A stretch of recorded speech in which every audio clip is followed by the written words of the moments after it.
बिस्मिल्लाहिर्रहमानिर्रहीम। अस्सलाम वालेकुम class 9। I hope all of you are fine और अपनी स्टडीज़ पर बहुत ज़्यादा फोकस कर रहे होंगे।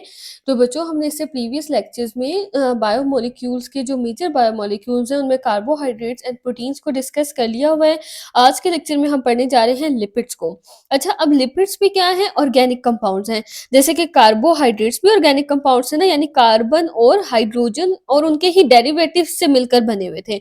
इसी तरह प्रोटीन्स भी ऑर्गेनिक कंपाउंड्स थे, कार्बोहाइड्रेट्स भी ऑर्गेनिक कंपाउंड्स थे और लिपिड्स भी क्या हैं? ऑर्गेनिक कंपाउंड्स हैं।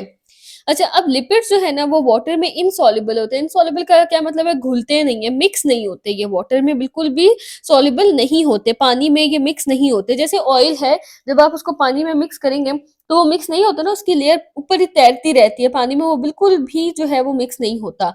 लेकिन ये ऑर्गेनिक सॉल्वेंट्स में सॉल्युबल होते हैं। अच्छा, एक ना प्रॉपर्टी होती है जिसका नाम है लाइक डिसॉल्व लाइक। ये आप लोग आगे क्लासेस में ना पढ़ेंगे ये प्रॉपर्टी, या फिर अभी शायद आपकी केमिस्ट्री में किसी चैप्टर में ये आ जाए। हम केमिस्ट्री भी अपनी साथ-साथ पढ़ रहे हैं, तो क्या पता हम उसमें ये पढ़ें इसी क्लास में या अगली क्लासेस में। ये प्रॉपर्टी आप लोग पढ़ेंगे लाइक डिसॉल्व लाइक। इसका मतलब ये है कि जो कंपाउंड जैसा है ना वो वैसी ही चीज़ को अपने अंदर डिसॉल्व करता है, वैसी ही चीज़ उसके अंदर सॉल्युबल होती है। जैसे ऑर्गेनिक कंपाउंड है तो वो ऑर्गेनिक सॉल्वेंट्स के अंदर ही जाके सॉल्युबल होगा। अगर इनऑर्गेनिक है तो वो इनऑर्गेनिक में ही सॉल्युबल होगा। अब वाटर क्या है? वाटर इनऑर्गेनिक है क्योंकि वाटर का फॉर्मूला क्या है? H2O। ये कार्बन और हाइड्रोजन से मिलकर नहीं बना। जो ऑर्गेनिक कंपाउंड्स है ना जिन्हें हाइड्रोकार्बन्स भी कहते हैं, उनका मेजर क्या है? कार्बन है और दूसरा हाइड्रोजन, इन दोनों से मिलकर बना होना चाहिए। तो इसमें तो सिर्फ हाइड्रोजन और ऑक्सीजन है ना, कार्बन तो है ही नहीं। तो इसलिए वाटर क्या है? इनऑर्गेनिक है। और लिपिड्स क्या है? ऑर्गेनिक है। तो लाइक डिसॉल्व लाइक प्रॉपर्टी तो नहीं ना यहाँ पे पूरी हो रही। ऑर्गेनिक चीज इनऑर्गेनिक में जो है वो सॉल्युबल नहीं होगी, ये ऑर्गेनिक के अंदर ही जाके जो है वो सॉल्युबल होगी। जैसे कि अल्कोहल ऑर्गेनिक है, ईथर है, बेंजीन है, ये ऑर्गेनिक सॉल्वेंट्स हैं, इनके अंदर ये मिक्स हो जाएगी। उसके अलावा लिपिड के ना कंपोनेंट्स क्या हैं, ये किन कंपोनेंट से मिलकर बनी है, ये आपके पास शॉर्ट क्वेश्चन में भी आ सकता है। लिपिड्स के कंपोनेंट्स पूछे जा सकते हैं। आगे उन कंपोनेंट्स को भी एक्सप्लेन किया हुआ है, तो वो आपने पूरा शॉर्ट अटेम्प्ट करना है इस तरह से। और आपके पास जो है ये एमसीक्यूज में भी पूछा जा सकता है। तो इसके कंपोनेंट्स जो है वो ग्लिसरॉल है और फैटी एसिड्स, आपने ये दोनों नाम याद रखने हैं। एक जो है वो इसका कंपोनेंट है ग्लिसरॉल और एक है फैटी एसिड्स। अब हम देख लेते हैं कि ग्लिसरॉल और फैटी एसिड्स का क्या मतलब है, ये क्या होते हैं। जो ग्लिसरॉल है ना वो है हमारे पास अल्कोहल से, ये और वो 3 कार्बन एटम्स से मिलकर बना हुआ है। ये एक सिंपल अल्कोहल होता है, अल्कोहल के ग्रुप से ये बिलोंग करता है। अल्कोहल्स क्या होते हैं? अल्कोहल्स जो है ना वो ऐसे ऑर्गेनिक मॉलिक्यूल्स हैं जिनके अंदर हाइड्रोक्सिल ग्रुप यानी OH वाला जो हाइड्रोक्सिल ग्रुप होता है ना, जिसे OH कहते हैं।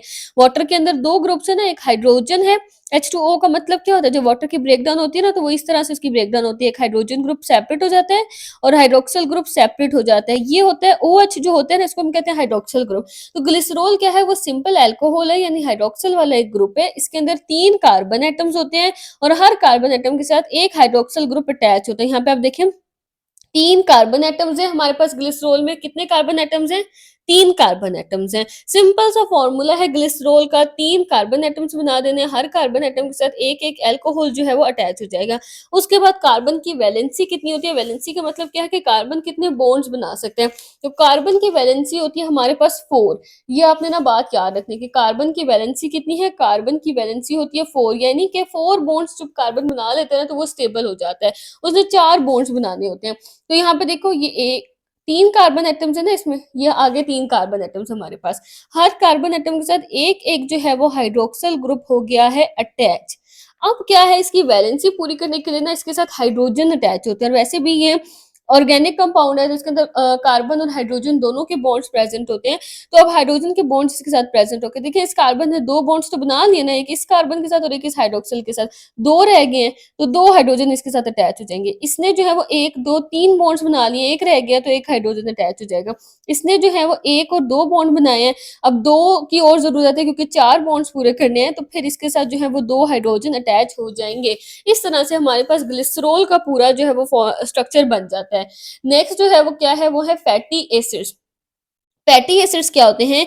ये एक लंबी सी हाइड्रोकार्बन की चेन होती है। हाइड्रोकार्बन की चेन का क्या मतलब है? कार्बन और हाइड्रोजन के मॉलिक्यूल्स की ये एक चेन होती है बहुत लंबी सी, और इस चेन के एंड पे जो है वो एक कार्बोक्सिल ग्रुप अटैच होता है। हमने पिछले जो यहाँ पे आपने कंफ्यूज नहीं होना है इन चीज़ों में। पीछे हमने प्रोटीन्स में 2 तरह के ग्रुप पढ़े थे। एक NH2 था जिसे हम कहते हैं अमाइनो ग्रुप, और एक कार्बोक्सिल ग्रुप था जो कि क्या था? COOH, इसको कार्बोक्सिलिक एसिड भी कहते हैं। और मैंने आपको बताया था कि अमाइनो एसिड्स हम उनको इसी वजह से कहते हैं कि उनके अंदर एक अमाइनो ग्रुप है और एक एसिडिक ग्रुप है। तो फैटी एसिड्स के अंदर भी जो है वो एसिड्स की प्रॉपर्टीज होंगी, क्योंकि एक एसिडिक ग्रुप इनके अंदर भी प्रेजेंट होते हैं चेन के एंड पे। लॉन्ग चेन होती है हाइड्रोकार्बन्स की, कार्बन और हाइड्रोजन की, और उसके एंड पे जो है वो एक कार्बोक्सिल ग्रुप जो है वो अटैच होता है। फैटी एसिड्स की 2 टाइप्स हैं, उनको भी हम डिस्कस करते हैं। अब ये जो फैटी एसिड्स के 2 टाइप्स हैं ना, एक है सैचुरेटेड फैटी एसिड्स और एक होते हैं अनसैचुरेटेड फैटी एसिड्स। अब ये भी आपके पास जो है वो शॉर्ट क्वेश्चन में इनका डिफरेंस भी आ सकता है सैचुरेटेड और अनसैचुरेटेड का, और इसके अलावा जो है वो टाइप्स ऑफ फैटी एसिड्स पे नोट भी आ सकता है। अगर इस तरह आए ना टाइप्स ऑफ फैटी एसिड्स आपने बताने, तब तो आपने फैटी एसिड्स की डेफिनेशन लिखनी है, साथ आपने बताना है कि उसकी 2 टाइप्स है और 2 टाइप्स के नेम लिख के उसको एक्सप्लेन कर देना है बारी-बारी हेडिंग दे के। जिस तरह से यहाँ पे बुक पे लिखा हुआ है इस तरह से आपने इनको एक्सप्लेन कर देना है। बस करना ये है कि सैचुरेटेड की जो ये अरेंजमेंट है, स्ट्रक्चर है, वो उसके साथ बना दिएगा और अनसैचुरेटेड का उसके साथ। यूँ इस तरह नहीं कि एंड पे दोनों का बना दें, और अगर डिफरेंस आए ना फिर तो आपने उसको डिफरेंस की तरह एक्सप्लेन करना है इस तरह से ना, दरमियान में लाइन लगा के। ये भी मैं अभी आपको एक्सप्लेन करती हूँ क्या है। अच्छा, सैचुरेटेड फैटी एसिड्स क्या होते हैं? जिनके अंदर जो कार्बन एटम्स हैं उनके मैक्सिमम हाइड्रोजन एटम्स के साथ बॉन्ड बने हुए होते हैं। क्या है मैक्सिमम कार्बन एटम की जो वैलेंसी है वो क्या होती है? 4 होती है ना, यानी ये 4 बॉन्ड्स बना सकते हैं। तो इसके चारों बॉन्ड्स पूरे होते हैं कार्बन के ना, हाइड्रोजन के साथ मिलके उसके सारे बॉन्ड्स पूरे हो चुके होते हैं। उसको ना कोई उनके दरमियान में डबल बॉन्ड नहीं बनता। कार्बन के दरमियान में डबल बॉन्ड कब बनता है? क्योंकि कार्बन ने तो अपने 4 बॉन्ड पूरे करने हैं ना। अब जैसे अगर फॉर एग्जांपल हमने यहाँ पे इसको अगर देखा है, जहाँ पे हमने देखा था कि कार्बन के जो 4 बॉन्ड हमने पूरे किए हाइड्रोजन को अटैच करके इस तरह से, अगर इसके साथ ये हाइड्रोजन ना हो फॉर एग्जांपल, अब इस कार्बन ने तो अपने 4 बॉन्ड पूरे करने हैं ना, इस कार्बन ने तो अपने 4 बॉन्ड पूरे करने हैं, तो फिर ये क्या करेगा? ये इधर से भी एक बॉन्ड बन चुका है, इधर से भी एक बॉन्ड, इधर तीसरा बॉन्ड है, तो ये अपने इस कार्बन के साथ जो है वो चौथा बॉन्ड इसी के साथ बना लेगा। इसके साथ इसके पास भी फिर ये वाला हाइड्रोजन नहीं होगा इस तरह से। कार्बन कार्बन के दरमियान में क्या बन जाएगा? डबल बॉन्ड बन जाएगा। तो इस तरह से अब इसके भी 1, 2, 3, 4 बॉन्ड हो गए और इस कार्बन के भी 1, 2, 3, 4 बॉन्ड हो गए। तो ये जो डबल बॉन्ड है वो इस कार्बन के पास भी 2 बॉन्ड्स कंसीडर हो जाएंगे और इस कार्बन के पास भी 2 बॉन्ड्स कंसीडर हो जाएंगे और इनके 4 बॉन्डिंग पूरी हो जाएगी। तो जब भी maximum number of hydrogen atoms अगर प्रेजेंट हैं तो वो सैचुरेटेड होगा, क्योंकि कोई डबल बॉन्ड नहीं बनेगा। सारे बॉन्ड्स तो हाइड्रोजन के साथ बन गए ना, कार्बन को आपस में डबल बॉन्ड बनाने की जरूरत नहीं पड़े।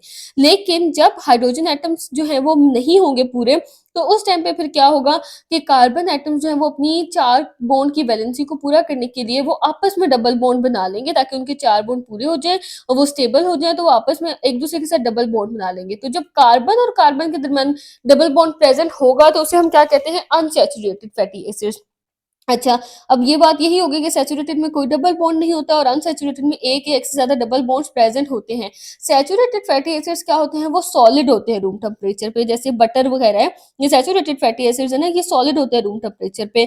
और जो अनसैचुरेटेड फैटी एसिड्स है ना, ये रूम टेम्परेचर पे लिक्विड होते हैं, जैसे कि ऑयल है, वो भी लिक्विड होते हैं ना रूम टेम्परेचर पे। रूम टेम्परेचर क्या है? जो हमारा नॉर्मल टेम्परेचर है हमारे इर्द गिर्द का, उसे रूम टेम्परेचर कहा जाता है ना। एक होता है फ्रीजर है या इस तरह ओवन है, उनका टेम्परेचर नहीं, हमारे इर्द गिर्द जो नॉर्मल टेम्परेचर है ना इर्द गिर्द का, उसे कहते हैं रूम टेम्परेचर।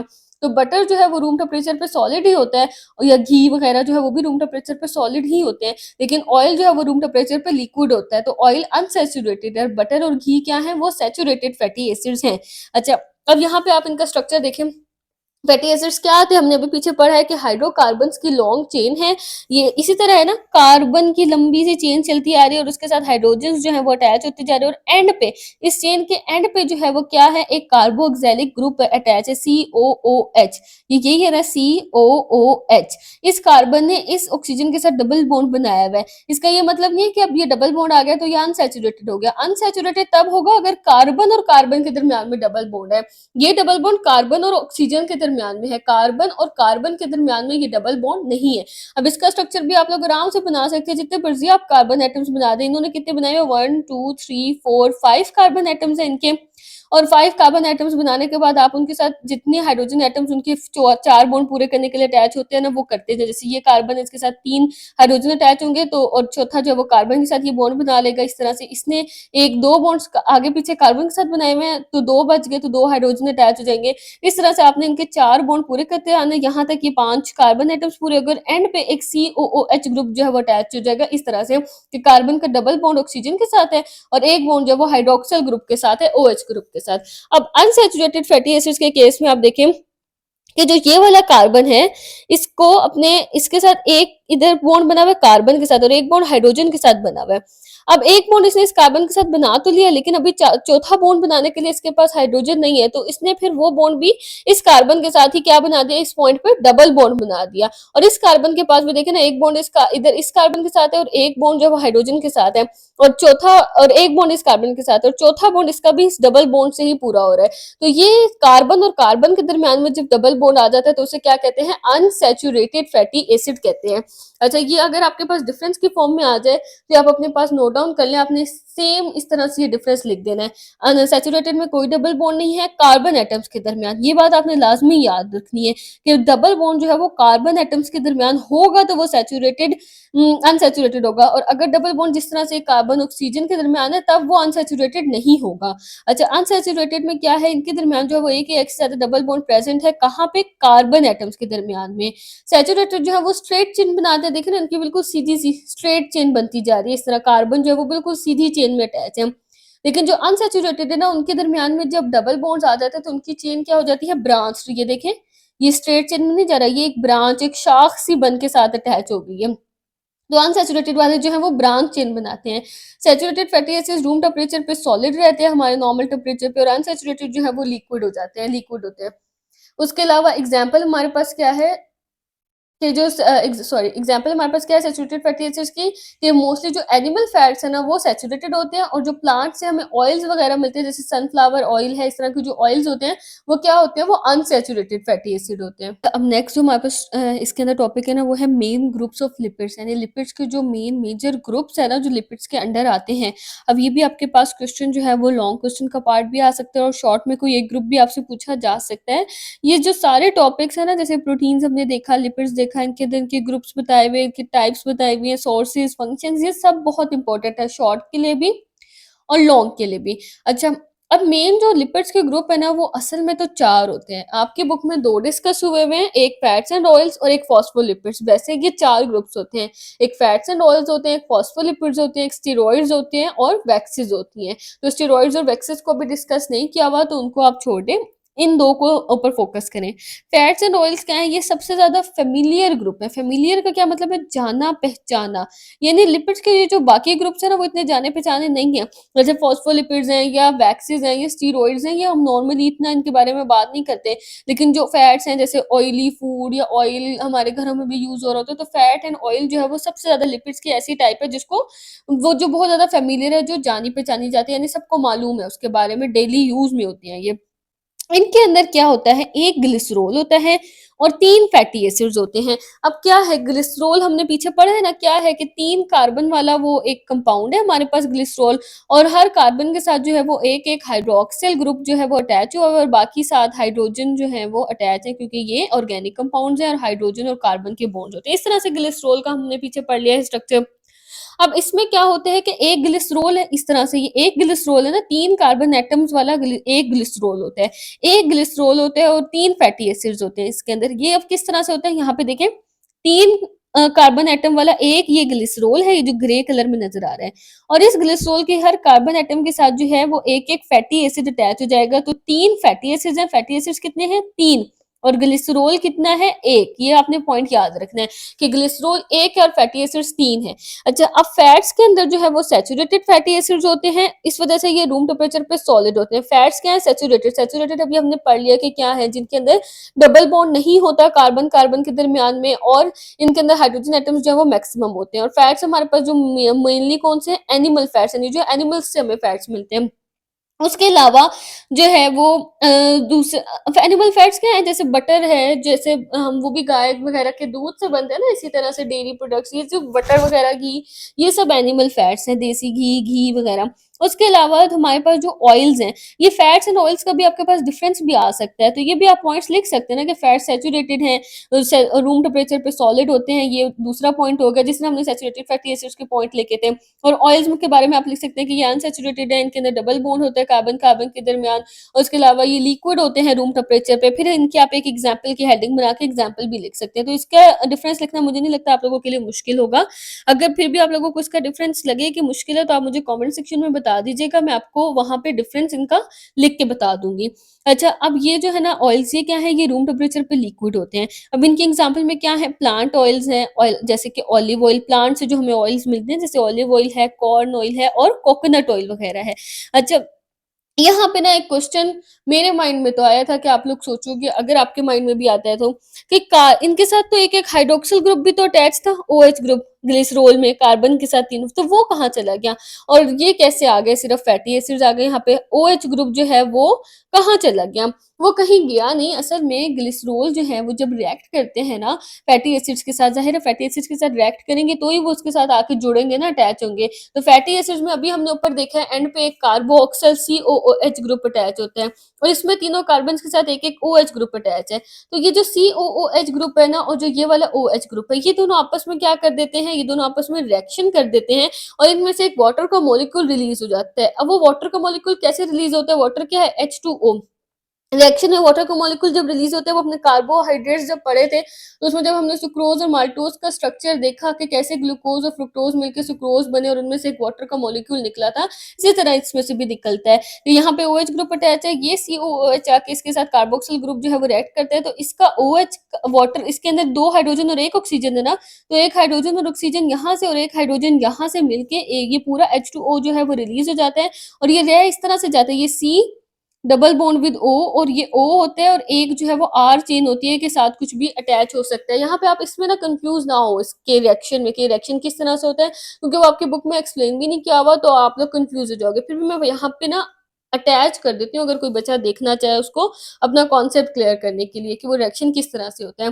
तो बस आपने ये जनरल स्ट्रक्चर याद रखना है कि ग्लिसरॉल के तीनों कार्बन एटम्स के साथ पहले जहाँ पे हाइड्रोक्सिल अटैच था ना OH ग्रुप, उसकी जगह पे 3 जो है वो फैटी एसिड्स आके अटैच हो जाएंगे। तो ये फैट्स एंड ऑयल्स का क्या हो गया हमारे पास जनरल स्ट्रक्चर।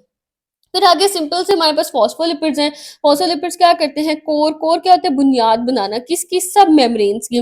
जो हमने देखा ना कि सेल मेम्ब्रेन जो हमने पढ़ी है, सेल मेम्ब्रेन्स हैं, इन सब मेम्ब्रेन्स की ना जो कोर है, जो बुनियाद है, वो कौन बनाते हैं, लिपिड्स बनाते हैं। और वो कौन से लिपिड्स की टाइप बनाती है, फॉस्फोलिपिड्स।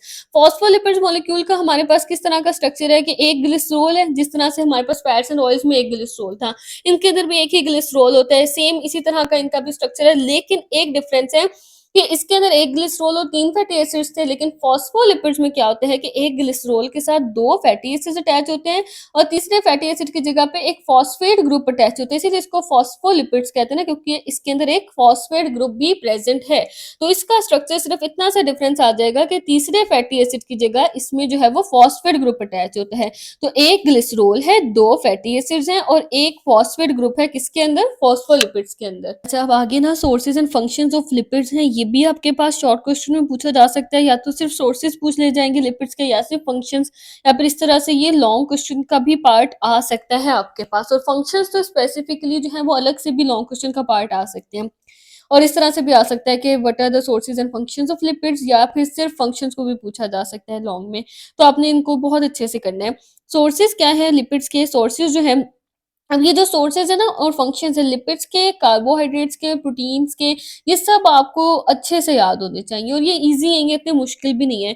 लिपिड्स के सोर्सेज क्या है, हमें एनिमल्स से भी मिल सकता है लिपिड्स, और एनिमल्स से क्या सोर्स है लिपिड्स का, मीट। मीट कैसे, जैसे मटन है, बीफ है, चिकन वगैरह, ये सब जो है वो एनिमल्स के थ्रू लिपिड्स देने का एक सोर्स है। अच्छा, और फिर उसके अलावा डेयरी प्रोडक्ट्स, डेयरी प्रोडक्ट्स में क्या-क्या चीज़ें आ जाती है, जैसे दूध से बनी हुई चीज़ें हैं, मिल्क है, बटर है, चीज़ है, तो ये दोनों जो है वो लिपिड्स के एनिमल सोर्सेज़ हैं। उसके अलावा लिपिड्स के प्लांट सोर्सेज़ भी हैं, यानी प्लांट से भी हमें लिपिड्स मिलते हैं, जैसे कि नट्स हैं। नट्स क्या होते हैं, खुश्क मेवे, आलमंड्स, वॉलनट्स वगैरह, इस तरह की जो चीज़ें हैं, अखरोट, बादाम। सीड्स क्या होते हैं हमारे पास, जो है वो सनफ्लावर सीड्स हैं, फ्लैक्स सीड्स हैं, ये जो अलसी के बीज, जो तिल वगैरह, ये जो सीड्स होते हैं, ये भी, इनमें भी लिपिड्स होते हैं। उसके अलावा ऑलिव ऑयल है, ये भी हमारे पास लिपिड का एक सोर्स है। प्लांट सिंथेसाइज ऑयल्स, प्लांट्स जो है ना वो ऑयल को सिंथेसाइज करते हैं, यानी ऑयल को बनाते हैं, प्रोड्यूस करते हैं। सिंथेसाइज होता है बनाना, प्रोड्यूस करना। और फिर उनको क्या करते हैं, उनको सीड्स की फॉर्म में ना अपने पास स्टोर कर लेते हैं। अच्छा, क्योंकि सीड्स जो हैं वो, सीड्स का जो ऑयल होता है ना वो एनर्जी भी देता है प्लांट को उनकी ग्रोथ के लिए भी, तो वो उनको अपने पास भी क्या कर लेते हैं, स्टोर कर लेते हैं। और उसके अलावा हमें भी प्लांट से ये ऑयल्स कौन कौन से मिल सकते हैं, सनफ्लावर ऑयल जैसे सूरजमुखी का तेल है, कोकोनट ऑयल नारियल का तेल जो होता है, उसके अलावा groundnut oil, groundnut कहते हैं मूँगफली को, तो मूँगफली का तेल जो है वो हो सकता है। उसके अलावा कॉर्न ऑयल, जैसे कि हमारे पास जो है वो मकई का तेल वगैरह, ये सब जो है वो प्लांट्स के सोर्सेज़ हैं ऑयल के या लिपिड्स के। उसके बाद इसके फंक्शंस आ जाते हैं। फंक्शंस क्या है कि लिपिड जो है वो सबसे ज़्यादा एनर्जी रिच बायोमोलिक्यूल्स हैं। एनर्जी रिच का क्या मतलब है, क्योंकि इनके अंदर सबसे ज़्यादा एनर्जी होती है, कार्बोहाइड्रेट्स और प्रोटीन से ज़्यादा एनर्जी जो है वो लिपिड्स में होती है। 1 ग्राम जो लिपिड है ना हमारे पास, 1 ग्राम लिपिड, उसके अंदर 9 किलो कैलोरीज़ जो है एनर्जी प्रेज़ेंट होती है। कितनी एनर्जी? 9 kilo calories. लेकिन इसके मुकाबले में अगर हम 1 ग्राम प्रोटीन को देखें या 1 ग्राम हम देख लें कार्बोहाइड्रेट्स को, तो उनके अंदर 4 किलो कैलोरीज़ एनर्जी होती है, और लिपिड में कितनी है? 9 किलो कैलोरीज़। तो इसके अंदर बहुत ज़्यादा एनर्जी होती है, और ये लॉन्ग टर्म उस एनर्जी को अपने अंदर रिज़र्व यानी स्टोर करके भी अपने पास जो है वो उसको रख सकता है। किसके अंदर? फैट की फॉर्म में इसको स्टोर करके रखते हैं, यानी चर्बी की फॉर्म में। किसमें? एडिपोज टिश्यूज़ में। एडिपोज टिश्यूज़ भी जो है वो चर्बी स्टोर करने वाले, फैट स्टोर करने वाले टिश्यूज़ होते हैं। हमारी बॉडी के अंदर ये प्रेज़ेंट होते हैं, डिफरेंट ऑर्गन्स के ऊपर प्रेज़ेंट होते हैं, स्किन की लेयर के अंदर प्रेजेंट होते हैं। तो ये जो एडिपोज टिश्यू है ये उस फैट को स्टोर करते हैं। जब भी बॉडी को एनर्जी चाहिए होती है, जैसे जब हम फास्टिंग में होते हैं, जब रोज़ा रखा हुआ होता है या जब एक्सरसाइज कर रहे होते हैं, उस टाइम पे जो है जब बॉडी को एनर्जी चाहिए होती है, तो ये जो लिपिड्स जो स्टोर हुए हुए होते हैं ना बॉडी के अंदर, ये ब्रेक डाउन हो जाते हैं, इनकी ये टूट जाते हैं, और टूट जाते हैं तो क्या रिलीज़ करते हैं लिपिड्स, किससे मिलकर बने हैं? फैटी एसिड्स और ग्लिसरॉल से मिलकर बने होते हैं ना लिपिड्स। तो फिर ये जब टूट जाते हैं तो फैटी एसिड्स और ग्लिसरॉल रिलीज़ हो जाते हैं इनके अंदर से, और फिर वो बॉडी को क्या प्रोवाइड कर देते हैं? एनर्जी दे देते हैं। तो जब भी एनर्जी की ज़रूरत होती है तो इस तरह से ये एडिपोज टिश्यू के अंदर स्टोर हुए हुए होते हैं, और फिर इनकी ब्रेकडाउन होती है और बॉडी को एनर्जी मिल जाती है। उसके अलावा इनका फंक्शन क्या है कि ये एसेंशियल कंपोनेंट्स है सेल मेम्ब्रेन के। सेल की जो मेम्ब्रेन होती है ना, सेल के इर्द-गिर्द जो मेम्ब्रेन जो सेल को प्रोटेक्ट करती है, सेल की ऑर्गेनेलिस को और सेल को, तो उसका भी एक मेन कंपोनेंट क्या होते हैं? लिपिड्स होती है। इनकी फॉस्फोलिपिड की एक बायलेयर होती है जो सेल के इर्द-गिर्द बनी हुई होती है, और सेल को क्या करती है? प्रोटेक्ट करती है। लिपिड जो है वो इंसुलेटर के तौर पे भी एक्ट करते हैं, और ऑर्गन्स को प्रोटेक्ट करते हैं। वाइटल का मतलब क्या होता है? ज़रूरी, इंपॉर्टेंट जो ऑर्गन्स हैं उनको प्रोटेक्ट करते हैं। और इंसुलेटर्स क्या होते हैं? जो इलेक्ट्रिसिटी को या हीट को जो है वो पास नहीं होने देते अपने अंदर से, उन्हें हम क्या कहते हैं? इंसुलेटर्स। तो लिपिड्स भी क्या हैं? इंसुलेटर्स हैं।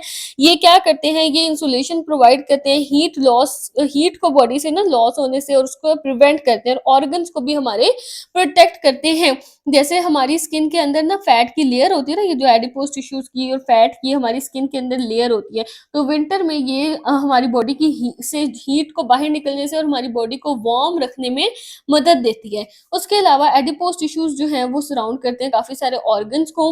ऑर्गन्स जैसे हमारे जो इंपॉर्टेंट वाइटल ऑर्गन्स है, हार्ट है, किडनीज वगैरह हैं, इनको प्रोटेक्ट करते हैं।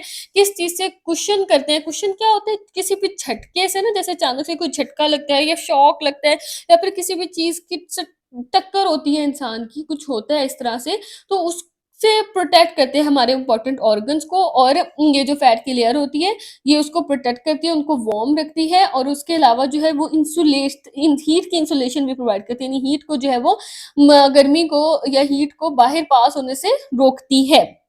एक तो कुशन प्रोवाइड कर रही है, यानी हिफाज़त कर रही है किसी भी झटके से, अचानक से कुछ भी, उससे हमारे इम्पोर्टेंट ऑर्गन्स की। उसके अलावा लिपिड्स जो हैं वो हार्मोन्स को भी सिंथेसाइज़ करवा सकते हैं। हार्मोन्स कैसे? जैसे कि एस्ट्रोजन हार्मोन है, टेस्टोस्टेरोन। पहले हमने कुछ हार्मोन्स प्रोटीन्स वाले पढ़े हैं, अब हम लिपिड्स वाले हार्मोन्स पढ़ रहे हैं, जिनको लिपिड सिंथेसाइज़ करवाते हैं। उनमें जैसे स्टेरॉइड हार्मोन्स आ जाते हैं, लिपिड्स की एक टाइप स्टेरॉइड्स भी है ना। अच्छा, ये सब जो है वो किससे? कोलेस्ट्रॉल से मिलकर बने होते हैं। स्टेरॉइड हार्मोन्स किससे मिलकर बने हैं? कोलेस्ट्रॉल से मिलकर बने हैं। कोलेस्ट्रॉल, वैसे तो हम कहते हैं ना कोलेस्ट्रॉल ज़्यादा हो गया हेल्थ के लिए नुकसानदेह, लेकिन कोलेस्ट्रॉल जो है वो हमेशा नुकसानदेह नहीं होता। कोलेस्ट्रॉल जो है 2 तरह के होते हैं, गुड कोलेस्ट्रॉल भी होता है और बैड कोलेस्ट्रॉल भी होता है। तो ये जो कुछ कोलेस्ट्रॉल जो है वो हमारे पास क्या करते हैं, गुड कोलेस्ट्रॉल वो हार्मोन्स वगैरह के लिए उनको बनाने का काम भी करते हैं। तो स्टीरॉयड हार्मोन्स जो हैं वो किससे बनते हैं, वो लिपिड से बनते हैं, और किस लिपिड से बनते हैं, कोलेस्ट्रॉल से बनते हैं। लिपिड्स जो है वो फैट सॉल्युबल वाइटामिन्स, यानी कि ऐसे वाइटामिन्स जो वैसे तो बॉडी में नहीं हो सकते ना एब्जॉर्ब, यानी डाइजेस्टिव सिस्टम में इस नॉर्मली एब्जॉर्ब नहीं हो सकते, लेकिन जब वो लिपिड्स के अंदर जो है वो मिक्स हो जाते हैं, उनके अंदर मिक्स होके उनके अंदर सॉल्युबल होके वो फिर डाइजेस्टिव सिस्टम में एब्जॉर्ब होते हैं। यानी ये जो विटामिन है ना, ए, डी, ई एंड के, ये हैं फैट सॉल्युबल विटामिन्स। अब ये विटामिन्स जो हैं वो वैसे तो हमारे बॉडी में डाइजेस्टिव सिस्टम में एब्जॉर्ब नहीं हो सकते, लेकिन जब हम डाइट में लिपिड्स को लेंगे तो फिर ये विटामिन्स क्या करेंगे, उन लिपिड्स के साथ मिक्स हो जाएंगे, और फिर जब लिपिड्स डाइजेस्ट होंगे तो ये भी उनके साथ ही मिलके क्या हो जाएंगे, बॉडी के अंदर डाइजेस्ट हो जाएंगे। और अगर लिपिड्स ना हो तो ये बॉडी में डाइजेस्ट नहीं हो सकते, और जब तक ये डाइजेस्ट नहीं होंगे, एब्जॉर्ब नहीं होंगे, तो ये अपना फंक्शन कैसे परफॉर्म करेंगे। और ये तो बहुत इंपॉर्टेंट है, विटामिन ए जो है वो आईसाइट के लिए, विजन के लिए बहुत इंपॉर्टेंट है, डी जो है वो बोन्स के लिए इंपॉर्टेंट है, विटामिन ई एक इंपॉर्टेंट एंटीऑक्सीडेंट है, और जो विटामिन के है वो ब्लड क्लॉटिंग में, यानी जब भी हमें कोई खून निकल रहा होता है, कोई ज़ख्म वगैरह या इंजरी होती है, तो वहाँ से ब्लड लॉस को रोकने के लिए फ़ौरन से वहाँ पे खून जम जाता है ना, क्लॉट हो जाता है, तो ये उस ब्लड क्लॉटिंग में इन्वॉल्व होता है, तो उसमें ये इम्पोर्टेंट होता है ये विटामिन। तो ये वाले जो विटामिन्स हैं जिन्हें हम फैट सॉल्युबल विटामिन्स कहते हैं, क्योंकि ये लिपिड्स के अंदर जो है वो मिक्स होके सॉल्युबल होकर ही हमारे डाइजेस्टिव सिस्टम में एब्ज़ॉर्ब हो सकते हैं। तो लिपिड्स का एक फंक्शन ये भी है कि ये इन विटामिन्स को की भी अपने साथ-साथ क्या करवा देते हैं, डाइजेशन करवा देते हैं। ये था हमारा आज का लेक्चर। आई होप आपके सब कॉन्सेप्ट्स क्लियर हो गए होंगे, और अगर किसी बच्चे को भी कहीं से कोई पॉइंट समझ नहीं आता, तो वो मुझसे कमेंट सेक्शन में पूछ सकता है। और अगर आपको वीडियो अच्छी लगी हो तो वीडियो को लाइक करें, चैनल को सब्सक्राइब करें, ताकि आगे आने वाले लेक्चर्स की अपडेट्स आपको साथ-साथ मिलती रहे।